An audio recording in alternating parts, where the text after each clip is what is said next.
bloody bladders waste. We hear in the countryside these ferocious soldiers roaring.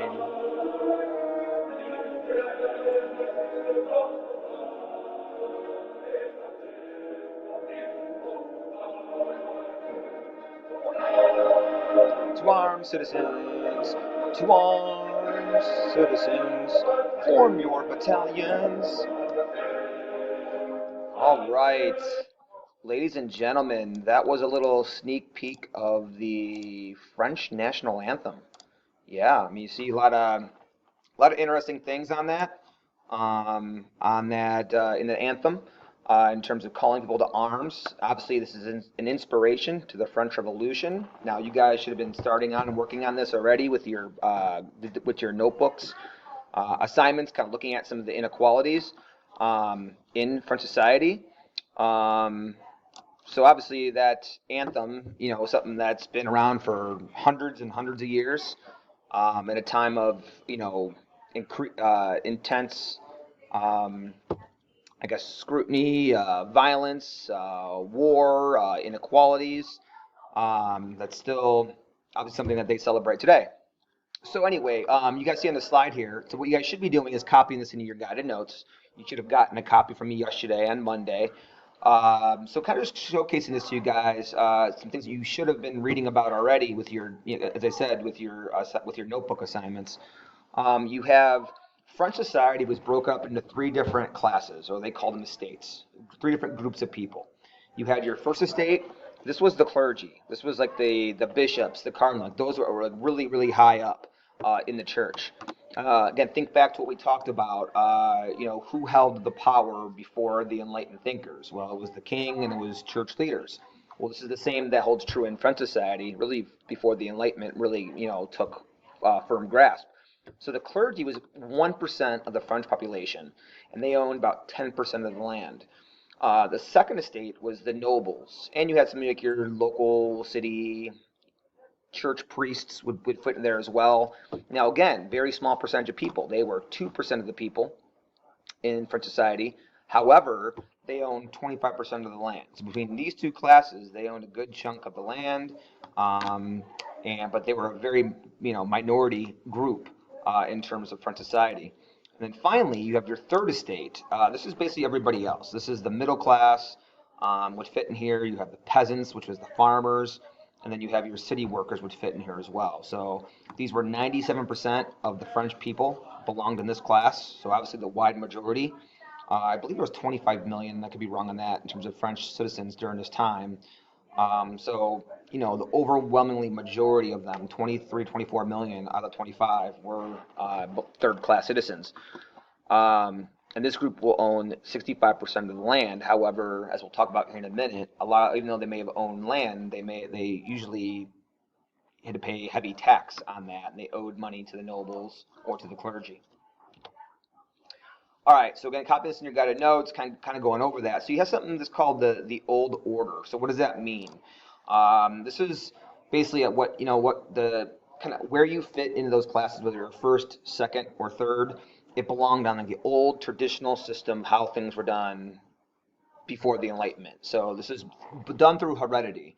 So you're born into a system. If you were born in the first class, you stayed in the first class. If you're born in the second class, you stayed in the second class. If you were born in the third, you stayed and remained in the third. There was no chance for upward mobility.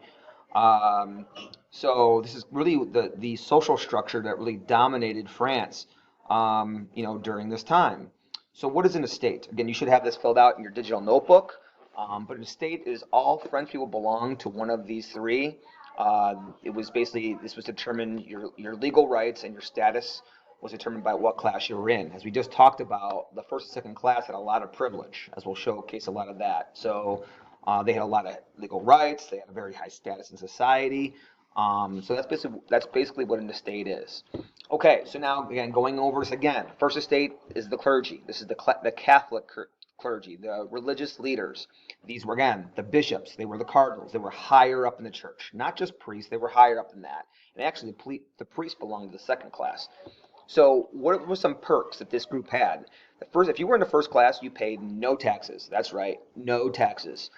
You lived a very great lifestyle. You had very high privilege. You lived the life of luxury, so to speak.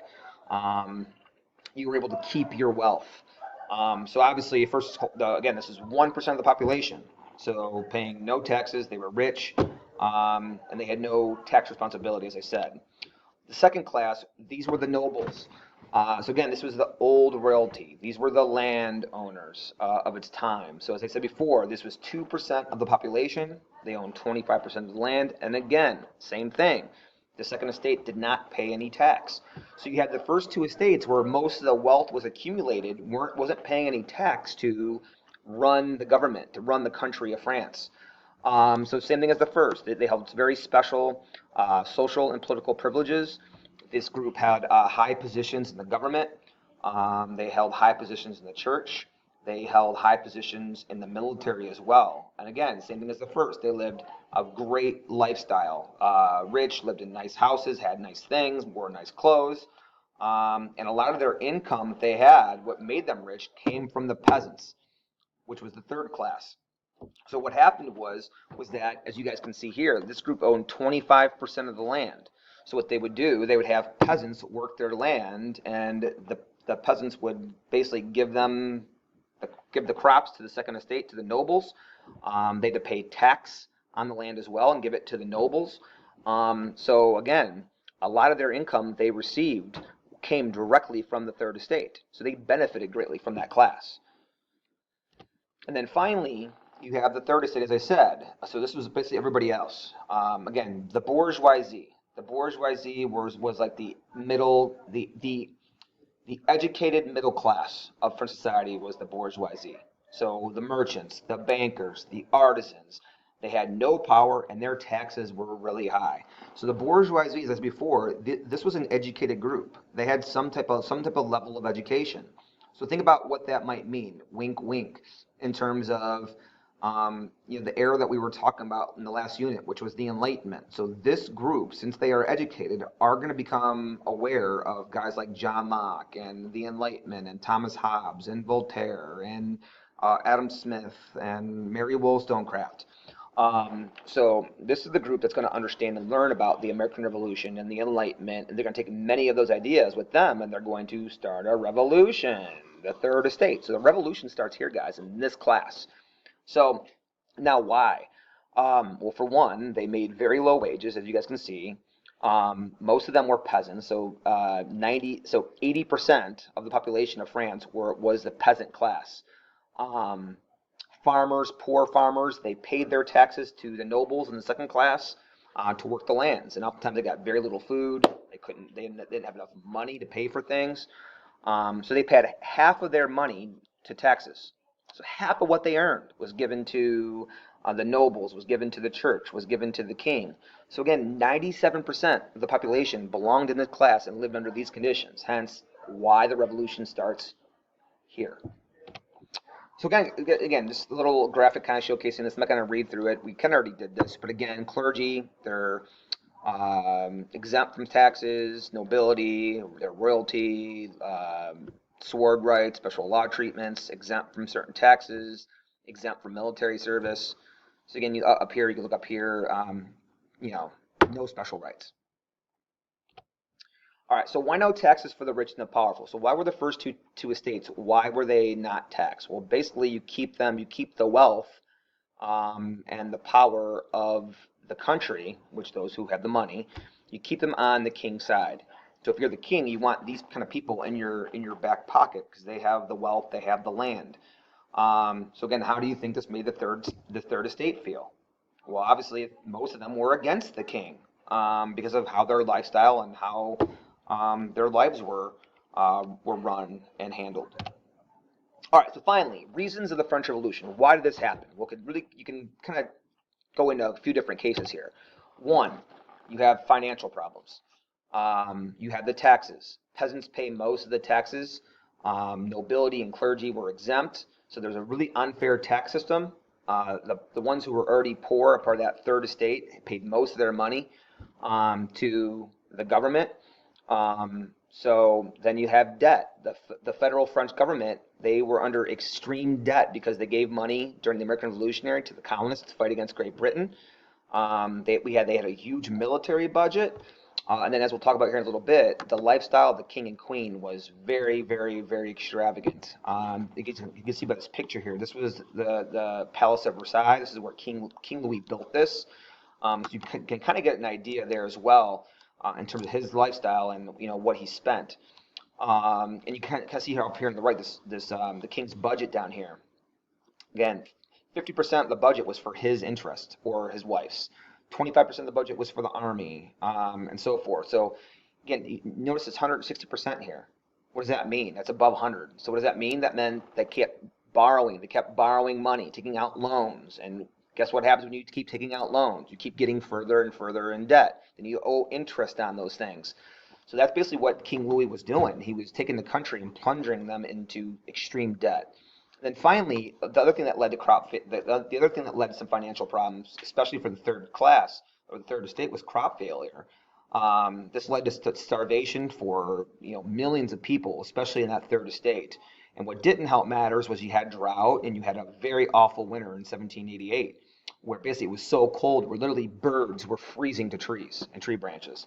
So much snow, extremely bitterly cold weather, and that really hurt the crop. And if the crops weren't growing, then people weren't making money. The nobles weren't making money, as well as the farmers. So you see some of the pictures here in terms of the Palace of Versailles, sort of what the palace that King Louis built for himself. Again, the amount of money that was spent on this. Again, showing off the extravagance. The second factor is going to be the Enlightenment. Again, as I said before, the bourgeoisie, the third class, they were learning about all this stuff throughout their education, about John Locke's ideas of natural rights, of life, liberty, and property. Locke's ideas of overthrowing the government if your rights were not protected. So the third estate had a baseline idea about what the Enlightenment was and learning about the American Revolution. And the bourgeoisie was going to lead this revolution in that third estate by teaching the farmers and teaching the peasants and really leading this class. The third thing is, in terms of factors for revolution, is the weak leadership of the federal government. King Louis XVI and Marie Antoinette, also known as Madame Deficit, show very, very extreme poor leadership throughout their reign. We'll kind of get into this more in class tomorrow, but kind of just go ahead and copy this down. But their marriage was a joke. There was no passion, no love in their marriage. It was an arranged marriage because of power. You have the French monarchy with the Austrian monarchy. They, wanted to basically breed power, and essentially this is a problem because Austria and France were enemies. So Marie Antoinette was never really seen as an equal in French society. She was kind of seen as an outsider, as we'll get to more tomorrow. So she was really never well liked by the French people. But now they were also very different. Louis was very shy and very indecisive. And Marie Antoinette was a party girl. She loved to live the life, a late night partier. And there was even some cases of infidelity in the marriage where she would go around and sleep around with other, men throughout France. We'll get more to this, but they were very young. They got married at a very young age. They made very poor decisions, and ultimately, at a time when France needed leadership, strong leadership, they did not get that from these two. And then finally, the social classes. The first and second have special privileges. The third estate does not have any special privileges. So as I said before, the bourgeoisie, the middle class of the third estate, as well as the educated, they're the ones who are going to start this revolution. So the social classes were very unequal.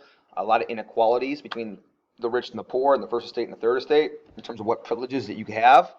And the third estate started getting fed up with it. Again, think of this is the time of the Enlightenment. And they were aware of Enlightenment ideas. So think about this. When you have this creates this revolutionary type of dynamic. You have aristocrats, at first, are going to win. They're going to pass a bunch of policies that make them lead. And then eventually, third estate's going to take over, and then boom, triumph of the people. So keep that in mind in terms of the recipe, things that are kind of leading to chaos. All right. So anyway, it is in terms of notes. And yeah, wait for my next instruction. Make sure this is copied in your guided notes, please.